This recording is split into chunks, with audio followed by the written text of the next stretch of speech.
Hello everyone, and thank you so much for tuning in.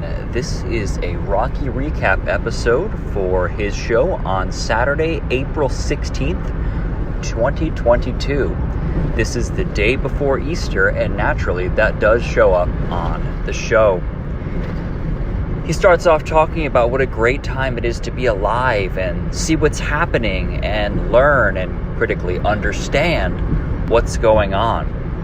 He thanks Mike for running the board and helping him with all of the pop cultural facts that he tries to reference throughout the show.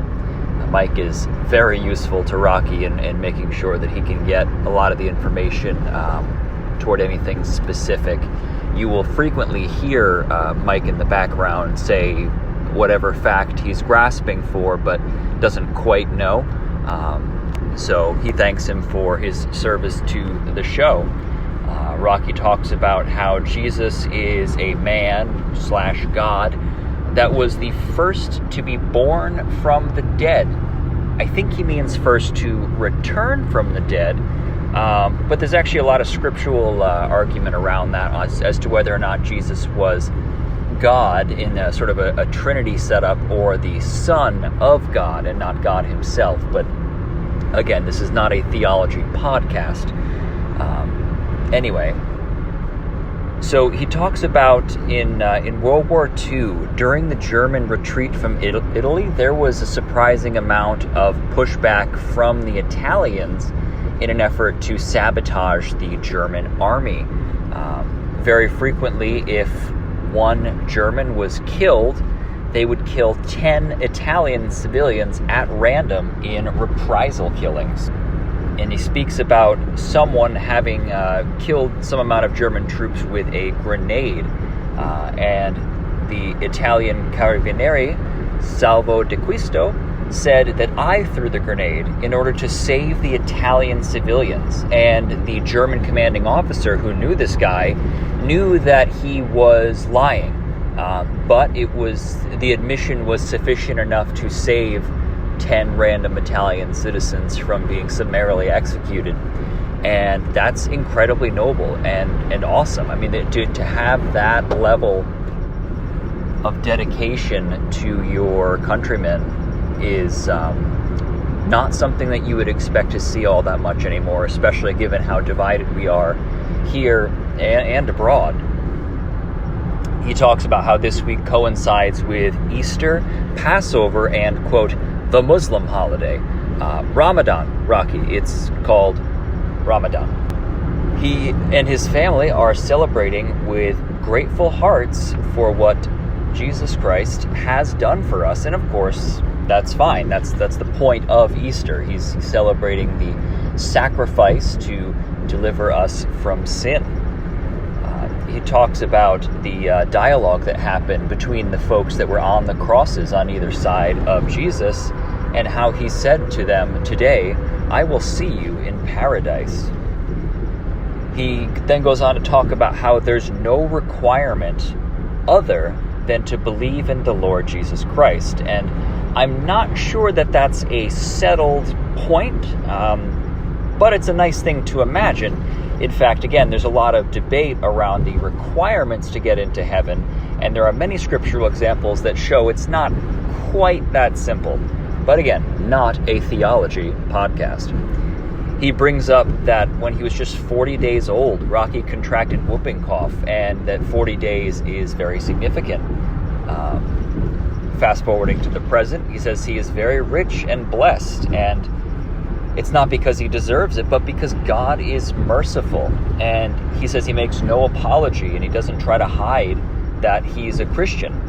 And referring back to when he was sick, he said that somebody wanted him gone. 40 days old, having a whooping cough, the doctors said there was nothing they could do. He was too small.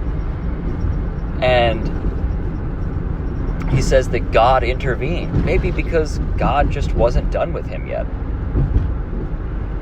He starts to talk about the best reply sometimes is no reply at all. He says this in response to his so-called nasty emails. He says he does not reply to nasty emails, but it seems like he doesn't reply to emails from anyone he doesn't like, because I've only ever sent him very polite emails. Anyway, if someone calls him a traitor, he's going to say nothing. And for the record, I've never once called him a traitor. I think he's a very adamant loyalist, so to call him a traitor would be to misrepresent his politics. So he says if someone calls him this, he just says nothing. He then follows up saying don't send emails to him saying that he won't reply, like he's some sort of a coward. This is in response to a passing comment I made on Lee's show about a certain weekend host who's brave enough to constantly call me a Marxist, but not brave enough to respond to my email requests for civil dialogue. He says this is not a bickering on the email show, this is a talk show. He says you can call in and speak for 3 minutes completely uninterrupted, and he promises 3 minutes of uninterrupted talk. And follows up by saying, don't send a silly email like I'm a coward. And he says, who am I supposed to be afraid of? Of whom? Some punk Marxist? And, there he goes again. He starts to ask, as he has several times throughout this conflict, where is Bernie Sanders, the self-named communist and lover of Russia? Well, citation needed, Rocky. I can provide several examples of Sanders saying he's not a communist, and here's one with Fox News' Chris Wallace that can be found on the Real Clear Politics website. Getting hit as a democratic socialist, which is how you have identified yourself for decades, by everyone from Joe Biden to Donald Trump. Take a look. Bernie's labeled himself, not me, a democratic socialist. I think that's the label that the president's going to lay on everyone running with Bernie if he's a nominee. Well, I think he's a communist. I mean, look, I think of communism when I think of Bernie. Now, you could say socialist, but did he get married in Moscow? And that's wonderful. Moscow's wonderful. In a general election, I know you laugh. Look, I guess just you want didn't to get say, Chris, I just want to say something, and it's really sad. It gives me no pleasure to say this. We got a president who is a pathological liar. He lies all the time. No, I did not get married in Moscow. I participated in creating a sister city program with the city of Yaroslavl when I was mayor of the city. We had Republicans with us, people, city officials. So that's a lie. And obviously, I am not a communist, and I presume the president knows the difference. Maybe he doesn't. So, yeah. So not only does he take on the idea that he's a communist, he also addresses the long-standing story that he got married and or honeymooned in Moscow.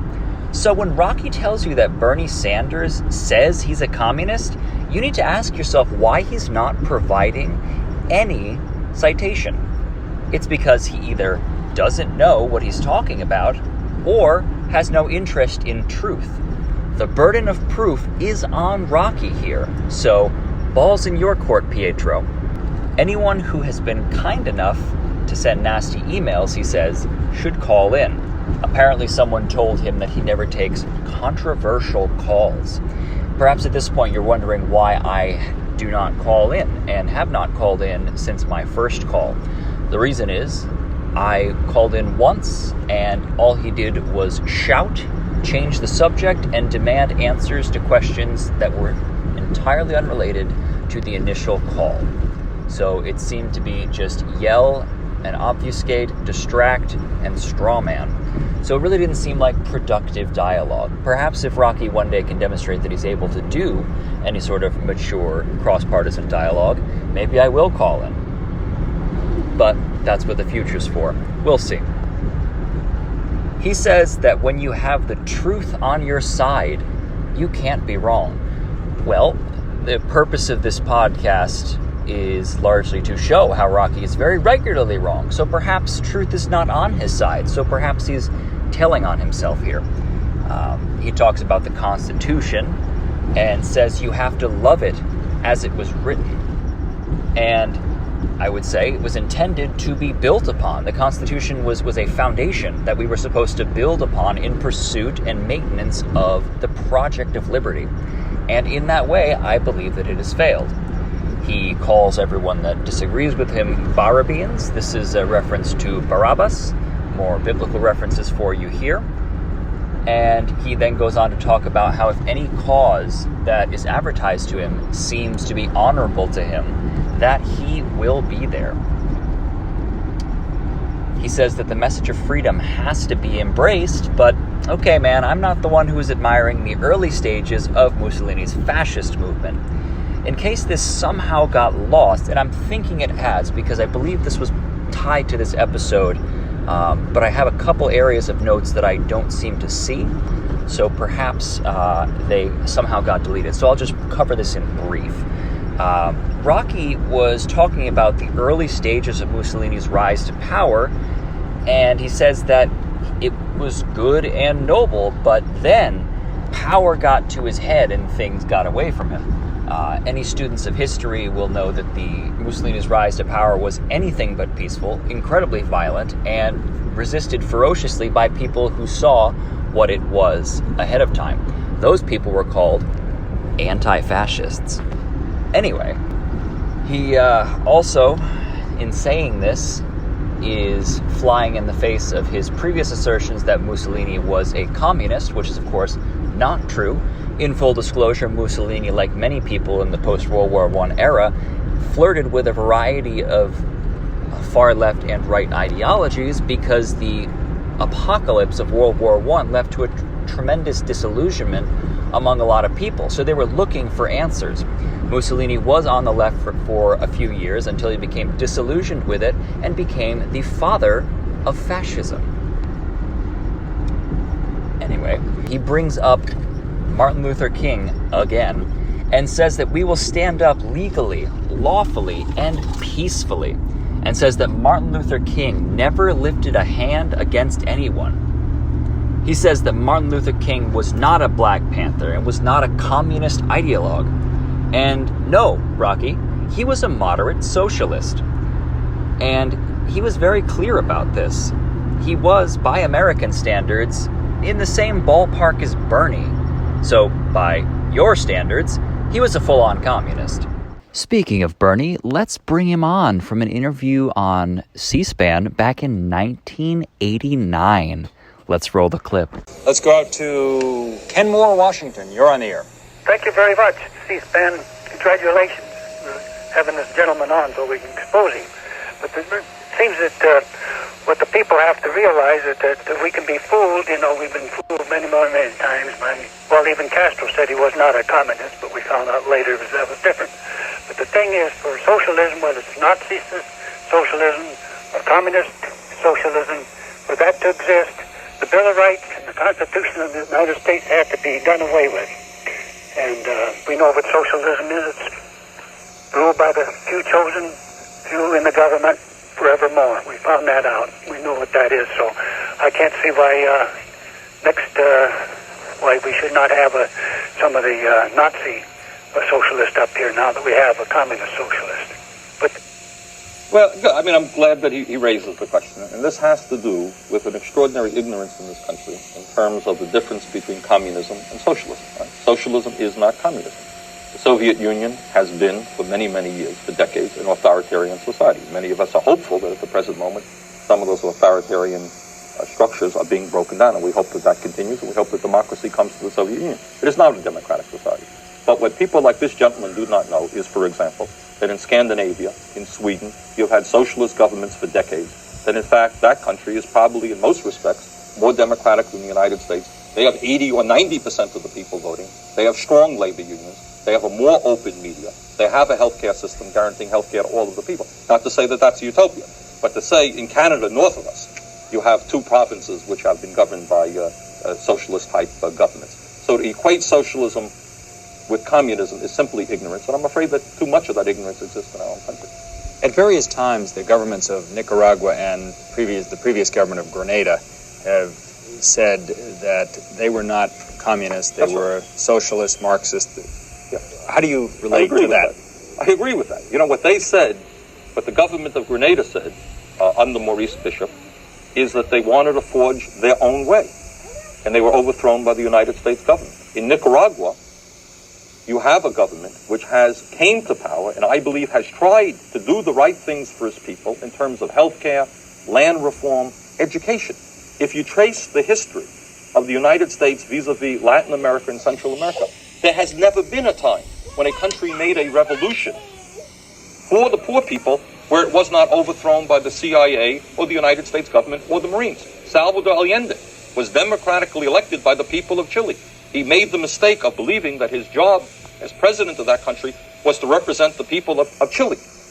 And he did his best, and he was overthrown by the CIA. So the interesting question is, why does the United States government think, whether it's Nicaragua or any other country in Latin or Central America, that it has the right to overthrow those governments?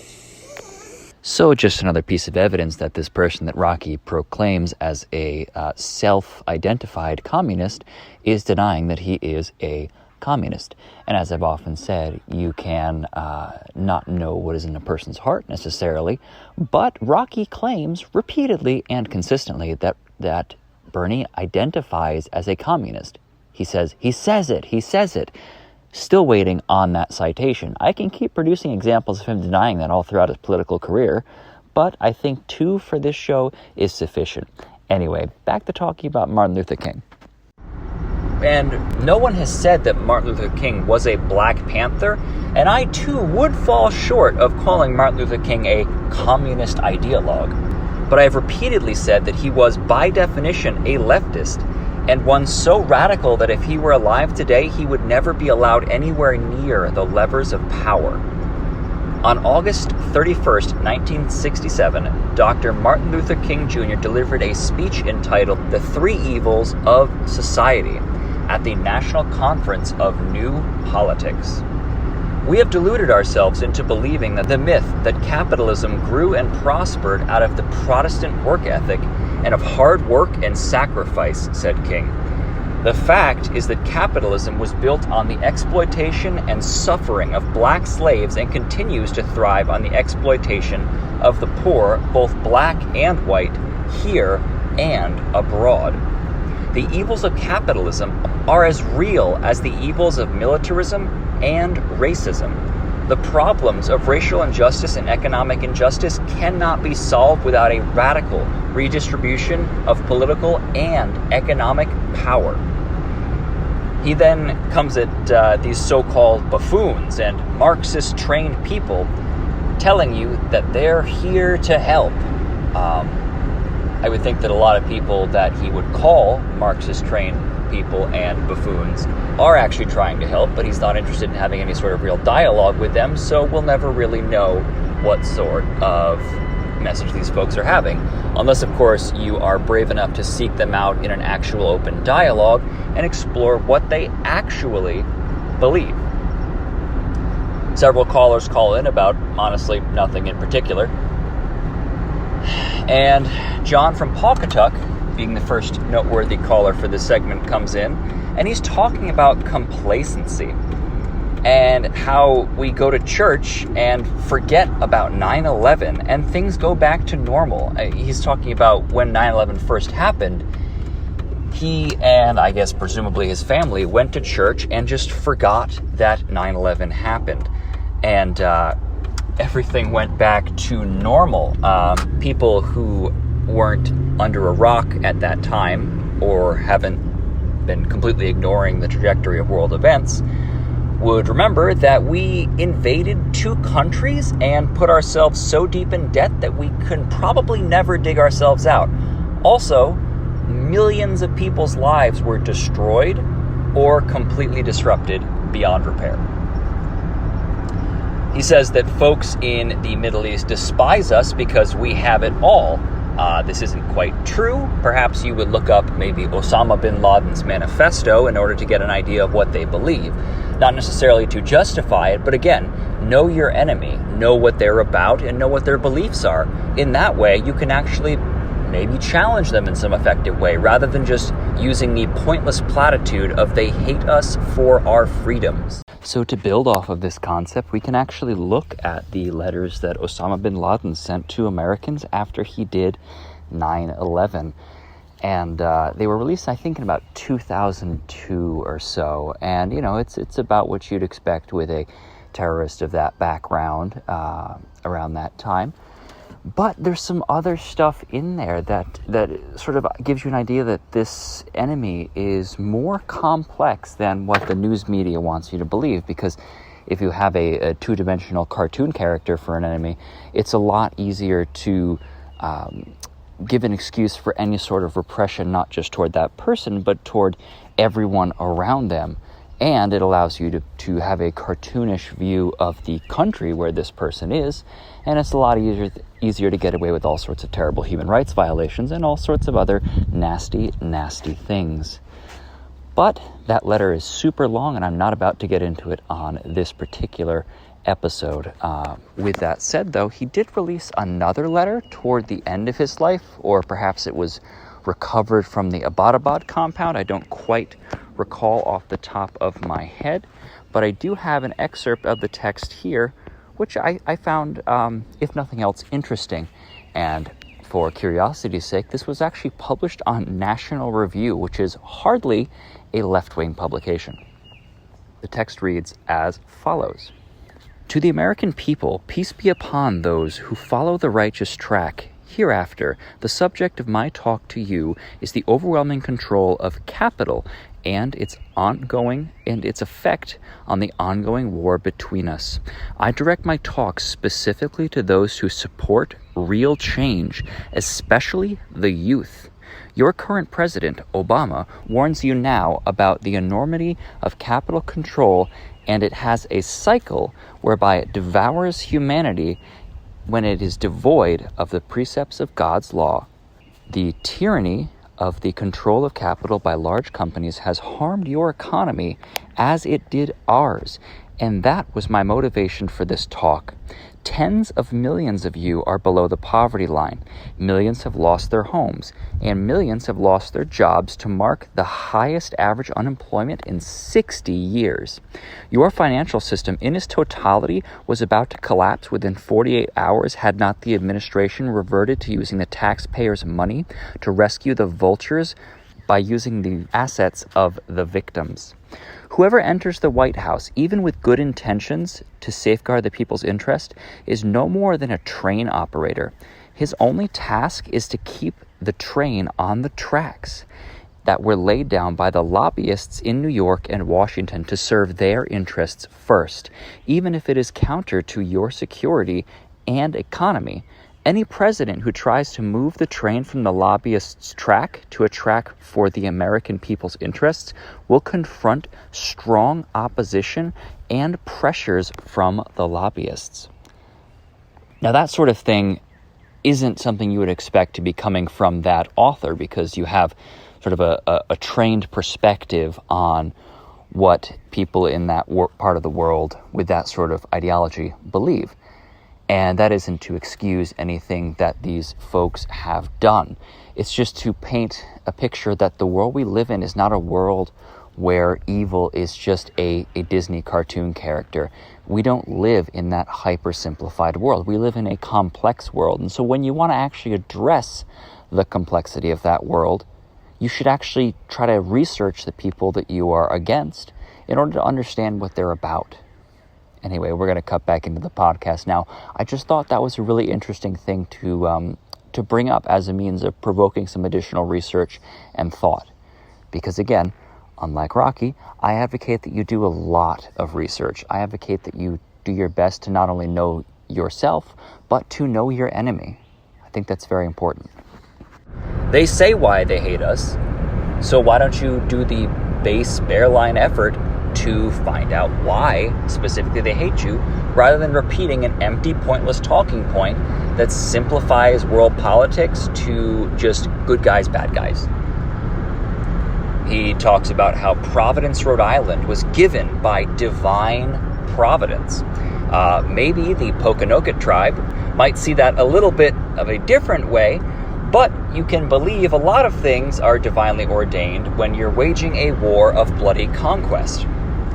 Sam from Westerly calls in, and for reference, Sam is the guy who called into the Rocky Show to urge folks to read the Protocols of the Elders of Zion, and they both talk about how the folks on the Mayflower were heroes, and there was nobody here but just nude Indians.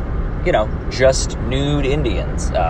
Interesting description, and talks about how we all think that the ride on the Mayflower was a Caribbean cruise, and asks, we've all been on Caribbean cruises, right? No, Rocky, we have not all been on Caribbean cruises. Not all of us can afford such things, no matter how much we might work. And he talks about their deliverance came from God Almighty. And if God Almighty is going to deliver people to start the process of massive genocide on a scale almost never before matched, and probably, or hopefully, will not be matched. It's kind of a weird thing to say. Apparently, Lee Elsey set aside the 9:35 hour of the show coming up on, I believe this was Tuesday, for Rocky to tease something big, and it's something that we must do for our country. And Rocky says that this is as big as that Italian carabinieri who sacrificed himself. That's certainly a bold claim, certainly a very big claim. I don't think any reasonable person would understand Rocky's announcement to be equivalent in that way.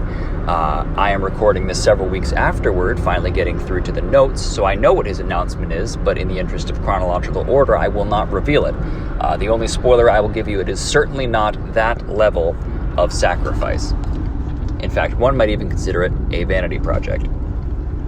Anyway, talks about how Jesus and Peter and Thomas just sort of talking about their lives, and eventually we meander back to politics and what he perceives as FBI complacency, and says that we are guaranteed the pursuit of happiness. And how can we be happy if we are downtrodden? And that's a good question, Rocky. Perhaps we should ask folks, why are we downtrodden? What forces are making us downtrodden? And how can we resist those forces? Rocky will be on at Tuesday at 9 a.m. for this big announcement. And he talks about the power of forgiveness. And then he talks about the power of light and how its presence, its very presence, can make darkness disappear. How you cannot have darkness in the presence of light. He seems to be paraphrasing a Martin Luther King quote here, so I must admit that apparently Rocky does know more than just one Martin Luther King quote, even though he's not directly citing it here. Anyway, this episode pretty much wraps up at this point, and not a whole lot more to cover, just the typical sign-off, and very much looking forward to continuing to edit the remaining episodes I have ready to go. This is being finished up on the 20th of May, and tomorrow is the next Rocky show. So we'll see what he has to say tomorrow and see what we can get out for you. We've got some good episodes coming up. Stay tuned. I eat meat and drive trucks and shoot guns and don't trust in the federal government to solve our problems. You might think I'm joking, but I'm not a Republican. Call me when your president pulls out of Afghanistan, 'cause that's the day I'll get a cell phone number and you can call and leave a message on voicemail that day.